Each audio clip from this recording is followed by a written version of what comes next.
Acknowledge po natin si Sir. Magandang gabi po. Sir, good evening. Good evening po. So ito po sir, magsisimula na po kami.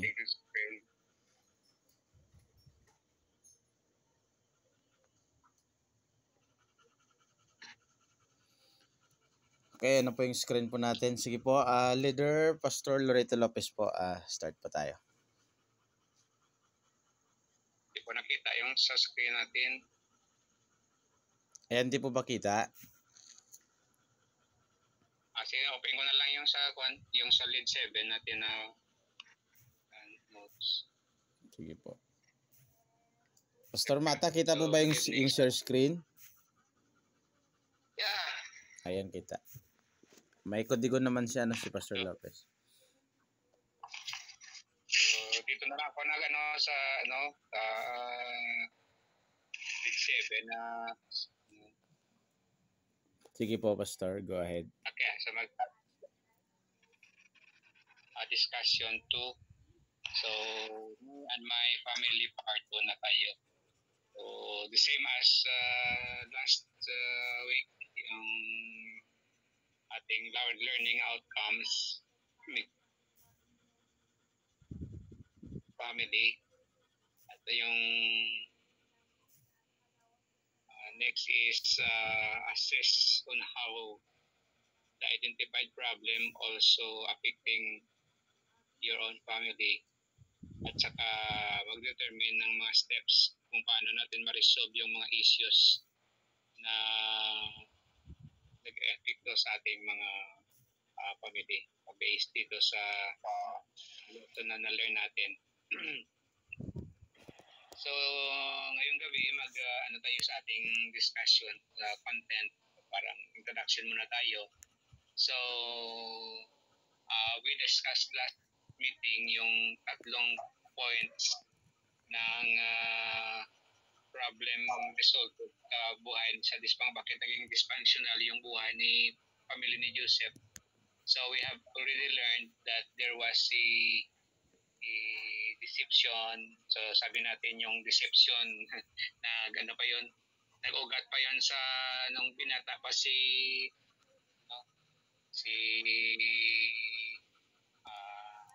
Jacob. Papa nila, Jacob. He was deceived by si Laban ba yun? He was deceived, no? Si Rachel yung kanyang gustong mapapangasawa, pero he was deceived na si Leah yung binigay sa kanya. So yung rate of deception siguro na was still there hanggang sa mga anak ni Jacob. So at saka yung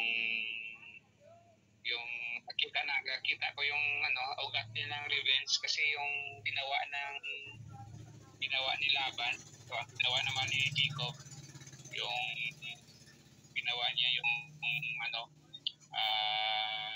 yung mga karnero na sana sabi niya yung mga spotted lang yung sa akin, pero mayroon siyang ginawa na nagiging marami yung mga spotted na sheep, yung sa all white na mga sheep kasi parang gusto niya rin mag-repeat sa kanyang manok, yung father-in-law. So nawala yung ating Okay. So yan. So pangatlo yung conflict with avoidance and passivity. Passivity.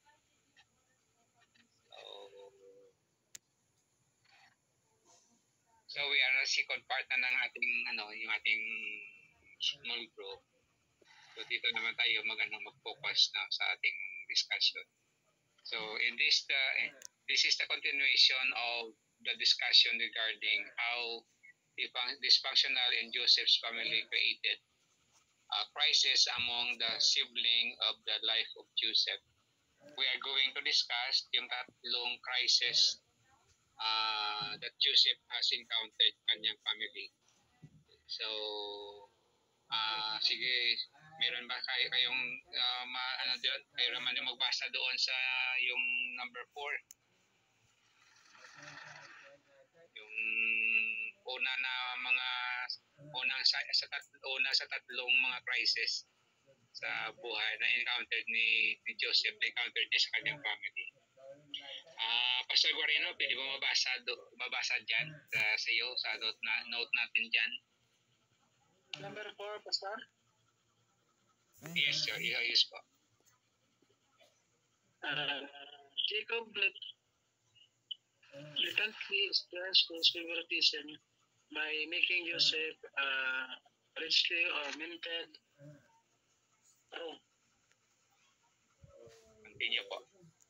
Joseph was the favorite son of his father among his brothers. Jacob was expressed on his favor to Joseph, which caused rivalry and jealousy among his children. Everyone becomes hungry with the father's attentions. That leads by plotting to devour Joseph in order to get back their father's favors. So, hungry. Okay. Sige, Pastor. Continue, Pastor. Mayroon ka ba relate na experience na kagaya diyan sa ating topic about the favoritism? So, para sa kalaman natin lahat, natural po yung tinatawag na favoritism, lalo na sa mag-asawa or lalo na sa ina or sa ama. So minsan maka-experience po tayo ng ganyang mga bagay. So siguro isa sa mga nakita ko rito sa buhay ni Joseph ay ang favor ng kanyang ama na si Jacob ay sa kanya siguro mabait siya at masabi natin na isa siyang unique or kakaiba sa kanilang sa kanyang mga kapatid, lalo na siya ay may takot sa Panginoon. So minsan diyan dumating ang favoritism ng ama o ina sa kanyang anak, siguro una sa mga attitude. So kaya naman siguro may mga purpose rin siguro na magkaroon ng favoritism ang kanyang ama sa kanya, lalo na yung kalooban ng Panginoon sa buhay ni Joseph na para siya mabigyan ng tamang daan patungo sa kanyang success sa kanyang buhay sa uli. So yan lang siguro, Pastor, ang aking madagdag. Maraming salamat, Pastor. Siguro si Pastor Jolibert parang mayroon siyang parang makarelate sa itong topic na to. Sige po, good evening. Sa akin po siguro ay yung favoritism. Siguro merong di ko alam kung merong godly favoritism, Pastor, o divine favoritism, meron kayong ganun. Kasi sa jealousy merong merong divine jealousy, Pero sa favoritism kasi, as far as I know, mula pa po kasi dyan sa buhay ni Jacob, sa tatay ni Joseph, meron na po silang favoritism nun Katulad nung nanay niya at ng tatay niya. Pero yung kwento kasi dun ay pinagbili o bininta ni Esau yung pagiging panganay niya dun sa kapatid niya. So dahil dun sa gutom na yon, yung dumating si Esau, so sabi ni Esau gutom ako, pwede bang pahingi ako? Sige, bigyan kita kung gusto mo, ako na yung maging panganay. So parang ganun. So pero dun sa magulang nila, meron na silang favoritism. So yun nga, para sa akin, personal experience, naranasan ko rin po yung favoritism. na naramdaman ko dati na mas mahal nung nanay at tatay ko yung kapatid ko kaysa sa akin. Kaya nagtanong din ako kay Pastor Lopez kung normal po ba yung favoritism. So, sa akin po ay dahil po doon, sabi nga ni Pastor Graciano, normal. Pero para po sa akin, hindi po normal yung favoritism. Siguro inalaw lang po ng Panginoon na nilagay ng Panginoon sa puso ni Jacob na mas pahalagahan niya siguro si Joseph dahil mas bata si Joseph. Yun lang po yung sa akin, Pastor, yung sabi ko. Okay, Pastor. Maraming salamat. Gusto ko lang yung i-insert dito yung sinabi ng isa kong friend na sabi niya, I have no favoritism in my children, but I have a close friend. So, sa isip ko parang ganun pa rin. Ang kanyang sa sa pamilya o sa mga anak na talagang ang kanyang pagtatrato sa kanyang mga anak ay parang pantay-pantay. Pero sabi niya mayroon siya sa kanya. So, ewan ko ba kung ma-justify yung reasoning niya. Pero siguro ma-misinterpret pa rin ng mga anak na ganun pa rin, may favoritism pa rin. No? Kasi bakit hindi magiging close friend lahat, yung isa lang yung close friend niya. So siguro sa ating mga sa ating kasi sa akin parang kasi may ama na ako at saka mayroon ng isang ako. Siguro ganyan din magiging aware din ako na dapat pantay-pantay lahat ng pagtrato natin sa ating mga anak. So, ibig sabihin po, Pastor, favoritism pa din, ano? Oo. Parang iniba lang yung siguro yung terms. Parang ganun po. Pero dun kasi sa buhay kasi, mula pa noon sa buhay nila Jacob, ni Isaac, parang ganun din po yung senaryo, Pastor, ano? O baka naman later on dito sa lesson natin, baka naman matunghayan at malaman natin yung exact na term po dyan. Siguro gano'n din nasa kay Jacob, no? Wala siyang favoritism sa kanyang mga anak pero meron siyang close friend na si Joseph. parang favorite pa din yun, ano? Close friend.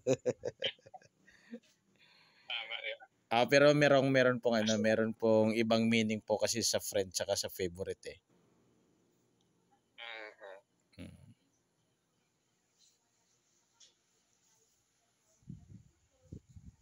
Okay. Tama naman siguro yung ma-define natin yung friendship at saka favorite. Okay, so pupunta na tayo sa pangalawa, no? So, sino ba kasama natin? Pastor Mata. Pastor Mata, siguro Pastor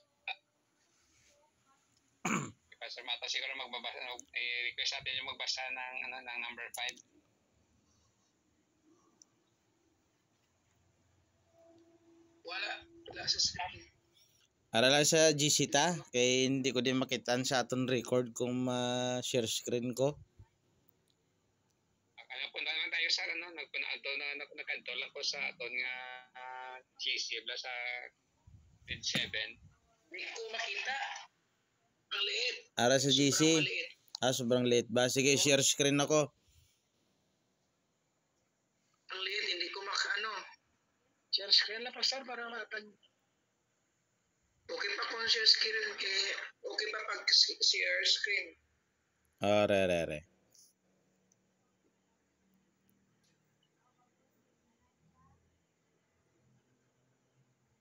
Nakakita niyo akong screen? Pwede pa Kasi siguro i-landscape mo yung cellphone mo. Ayan, kita na ba? I-landscape mo yung cellphone, parang balabag. Landscape.